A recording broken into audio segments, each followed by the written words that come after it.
Khamenei की हत्या के बाद शिया दुनिया में उबाल है। ईरान पर हमले जारी हैं और कई देशों में लोग सड़कों पर उतर आए हैं। यहाँ ये जंग अब मजहबी मोर्चे पर जा रही है और क्या ये जंग बहुत लंबी चलने वाली है, इस रिपोर्ट में देखिए।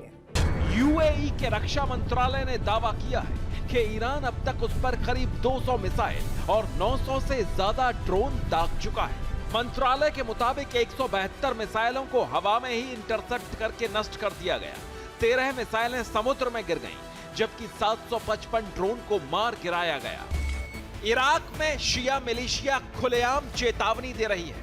लेबनान में हिजबुल्लाह इजराइल पर पूरी ताकत से हमले कर रहा है। यमन में हूती जंग छेड़ चुके हैं कि यह जंग ईरान के खिलाफ नहीं, पश्चिमी दखल के खिलाफ है। 1979 की इस्लामिक क्रांति के बाद से ईरान खुद को शिया दुनिया का संरक्षक बताता आया है। दूसरी ओर सऊदी अरब सुन्नी नेतृत्व का केंद्र माना जाता है। इराक के इरबिल में सीरिया अटैक हुआ है। बड़ी खबर इस वक्त आ रही है, इरबिल में अमेरिकी बेस पर यह अटैक हुआ है। अमेरिकी बेस के पास कई धमाके की भी खबर है। शिया मिलिशिया ने ड्रोन बरसाए हैं।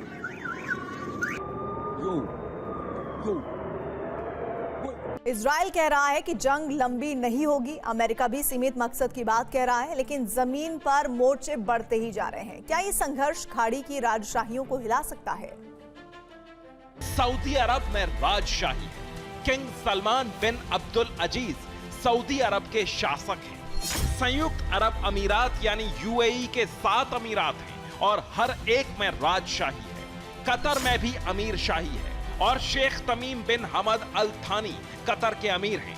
कुवैत में संवैधानिक राजशाही है, यानी संसद मौजूद है लेकिन अंतिम शक्ति अमीर के पास ही है। इसी तरह बहरीन में भी संवैधानिक राजशाही है।